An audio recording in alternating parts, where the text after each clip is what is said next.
मुलींनो, आता आपल्याला या अगोदर आपण प्राईम नंबरबद्दल पाहिलं, त्याची सुद्धा आपण उजळणी केली.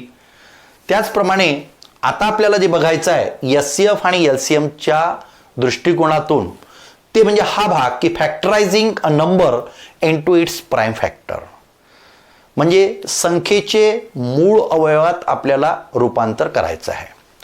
आता मूळ अवयव पाडणे म्हणजे काय? मूळ अवयव पाडणे म्हणजे काय की दिलेली संख्या जी असते ती कंपोजिट नंबर जर असेल तर तिला आपण प्राईम फॅक्टर पूर्णच्या पूर्ण प्राईम नंबर करून तिचे प्राईम फॅक्टर मल्टिप्लिकेशनच्या स्वरूपात मांडावचे असतात. आता या ठिकाणी एक एक्झाम्पल दिलं आहे, write each of the given number as a product of its prime factor. म्हणजे दिलेली प्रत्येक संख्या ही मूळ अवयवाच्या गुणाकार रूपात आपल्याला लिहायची आहे. आता एक्झाम्पल फॉर सपोज हिअर 63. आता या 63ची आपल्याला प्राईम फॅक्टर पाडायची आहे. सगळ्यात पहिल्यांदा आपण याची फॅक्टर पाडायचे. Example for suppose here 63. आता या 63ला आपण जर याची फॅक्टर पाडतो म्हटलं तर 7 9s are 63, 7 9 63.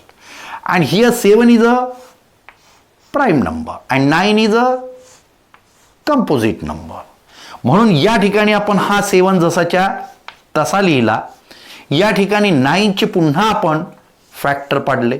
या ठिकाणी 3 3 म्हणजे 3 × 3 किती झाले 9. आणि या ठिकाणी आता बघा 3 is a prime number, 3 is prime number and 7 is also prime number into, म्हणजे या ठिकाणी 63चे देअरफॉर 63 प्राईम फॅक्टर कोणते झाले 7 × 3 × 3. मुलींनो, या ठिकाणी तुम्ही 3 × 3 × 7 लिहिलं का? 3 × 7 × 3 लिहिलं का? काहीही फरक पडत नाही, कारण मल्टिप्लिकेशनमध्ये या संख्यांची कुठेही अदलाबदल केली तरी येणारा प्रॉडक्ट हा सारखाच असतो, हे लक्षात ठेवायचं. आणि या दृष्टिकोनातून आपण असे प्राईम फॅक्टर पाडले. किंवा तुम्ही याला अशाही पद्धतीने पाडू शकता डायरेक्टमध्ये. आपल्याला जर असं पाडायचं असेल प्राईम फॅक्टर 63, म्हणजे या ठिकाणी 7 पहिल्यांदा याला बघायचं की कोणत्या प्राईम नंबरने पूर्णपणे भाग जातो. एक्झाम्पल फॉर सपोज हिअर 2नी जात नाही, मग 3नी जातो. कितीने जातो 3नी. मग कितीदा 3 × 21. या 63ला जर 3नी डिव्हाइड केलं 3 2 6 0 3 1 3 21 आले. आता हा 3 झाला prime number, 21 is a composite number.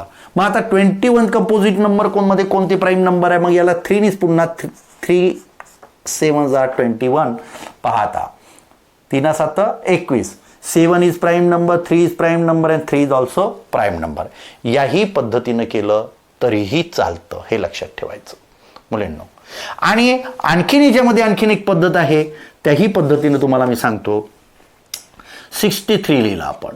63 लिहिल्यानंतर या ठिकाणी हे डिव्हाइड मेथड पद्धत. आता या ठिकाणी 63ला सगळ्यात पहिल्यांदा प्राईम नंबर 3, हे प्राईम नंबर या साईडला लिहायचं. 3 2 6 3 1 3. जो आपण या ठिकाणी जो वर कॉशंट लिहितो तो कॉशंट आपण खाली लिहायचा. म्हणजे 3 2 6 3 1 3 म्हणजे 21 3 63 झाले. आता या ठिकाणी पुन्हा या 21ला प्राईम नंबर या 3नी जातो का बघायचं. पहिले 2नी जातो का पाहायचं, नाही जात, कारण शेवटी या ठिकाणी 0 2 4 6 8 नाही आहे डिव्हिजिबिलिटी टेस्टच्या हिशोबाने, आणि म्हणून 2नी याला जात नाही. या ठिकाणी 3नी जातो. 3 7 21. आता या ठिकाणी 7 आले. 7 is a prime number, so you write here 7 1s are 7. आणि म्हणून या ठिकाणी 63 इज इक्वल टू 3 × 3 × 7. अशा पद्धतीनं हे टोटली प्राईम नंबर आपल्याला अशा प्रकारे मिळतात. आता या ठिकाणी सुद्धा आपण असं करू शकतो. 45 आहे. या 45ला आपण याच पद्धतीनं, आता सपोज हिअर 5 9s are 45 म्हणजे 5 9 45. मग हा 5 जो आहे, हा 5 काय आहे मुलींनो? प्राईम नंबर आहे.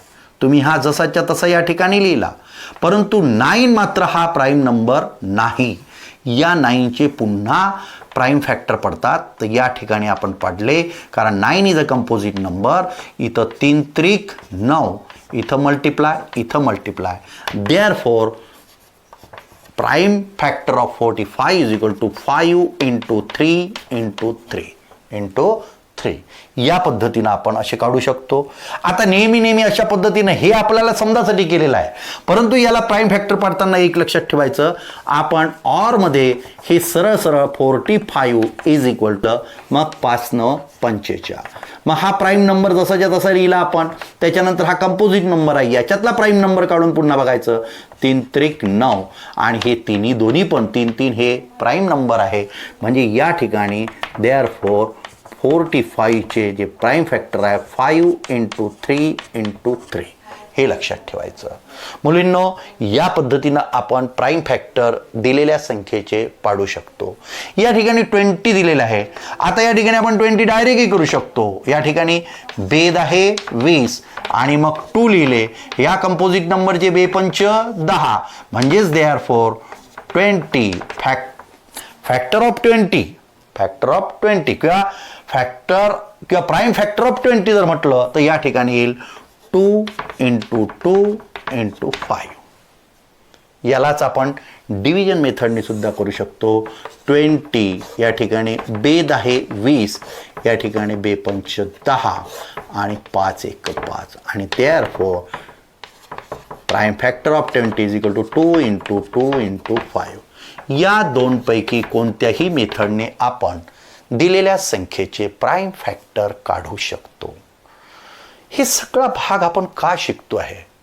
कारण आपल्याला समोरच्या भागाकडे जायचं आहे. HCF आणि LCM काढायचं जर असेल तर आपल्याला हा भाग शिकणं आवश्यक आहे. युक्लिड नावाच्या गणितीय शास्त्रज्ञाने सांगितलेलं आहे की कोणत्याही संयुक्त संख्याचे अवयव पाडायचे असेल तर त्या दोन संयुक्त संख्यांमध्ये त्यामध्ये प्राईम नंबरचा गुणाकार असतोच. प्राईम नंबरचा गुणाकार दिलेला असतो, हे लक्षात ठेवायचं. म्हणून लसावी आणि मसावी काढण्यासाठी हा एक युक्लिडने सांगितलेला एकदम सोपा भाग आहे. आलं लक्षात?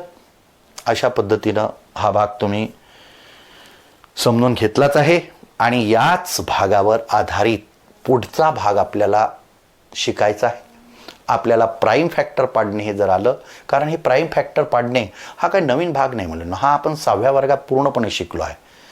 पुष्कळ संख्यांचे आपण प्राईम फॅक्टर पाडलेले आहे.